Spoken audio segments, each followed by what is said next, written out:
Hello friends, আসসালামু আলাইকুম। Welcome to my YouTube channel Munni kitchen. আজকে তৈরি করব মালাই লাড্ডু। এই মালাই লাড্ডু একবার খেলে বারবার খাওয়ার ইচ্ছা করবে। কড়ার মধ্যে 500 গ্রাম আমুল তাজা দুধ নিয়ে নেব। দুধটা ভালোভাবে জাল দেব। দুধটা জাল হচ্ছে, এখানে একটা বাটিতে একটু কেশর নিয়ে কেশরটা কুটে নেব।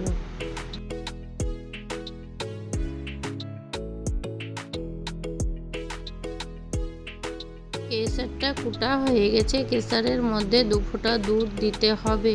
2 ফোঁটাই দুধ দিতে হবে, বেশি দিলে চলবে না।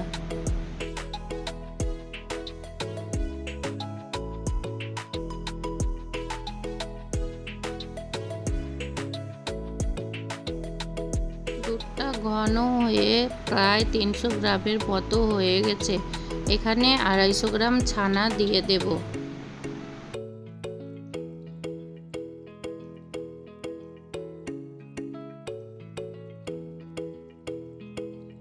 এবার 2 টেবিল চামচ গুঁড়ো দুধ দিয়ে দেব। এবার 3 টেবিল চামচ কনডেন্স মিল্ক দিয়ে দিব। তোমরা চিনিও ব্যবহার করতে পারো। এই লাড্ডুতে মিষ্টি কম করে দিতে হবে, বেশি মিষ্টি দিলে খেতে ভালো লাগবে না। এখানে তোমরা এলাচ গুঁড়ো ব্যবহার করতে পারো। আমার ছেলে এলাচ খেতে পারে না, তার জন্য আমি দিলাম না। ছানাটা দেওয়ার পর কন্টিনিউ নেড়ে যেতে হবে, নইলে কড়ার তলাতে লেগে যাবে।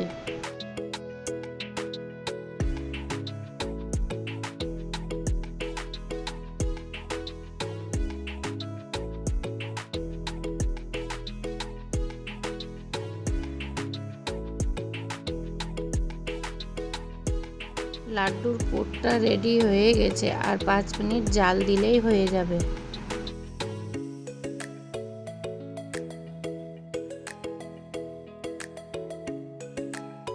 যখন এরকম শুকিয়ে আসবে তখন গ্যাসটা বন্ধ করে একটা বাটিতে ঢেলে দিতে হবে। বাটিতে ঢালার পর ঠান্ডা করে নেব। একটু গরম থাকবে তখন লাড্ডু তৈরি করে নেব।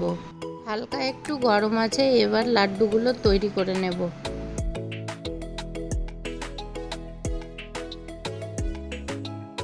এভাবে 1 চামচ পুরটা নিয়ে হাত দিয়ে ভালো করে গোল করে লাড্ডু তৈরি করে নেব। সব লাড্ডু তৈরি হয়ে গেছে। এবার ভিজিয়ে রাখা কেশরটা উপরে দিয়ে দেব।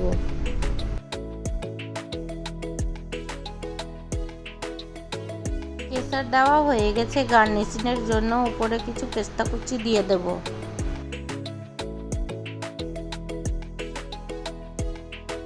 লাড্ডু তৈরি হয়ে গেছে। দেখো, দেখতে কত লোভনীয় লাগছে, খেতেও দারুণ লেগেছিল। তোমরা এইভাবে একবার তৈরি করে দেখো, খেতে দারুণ লাগে।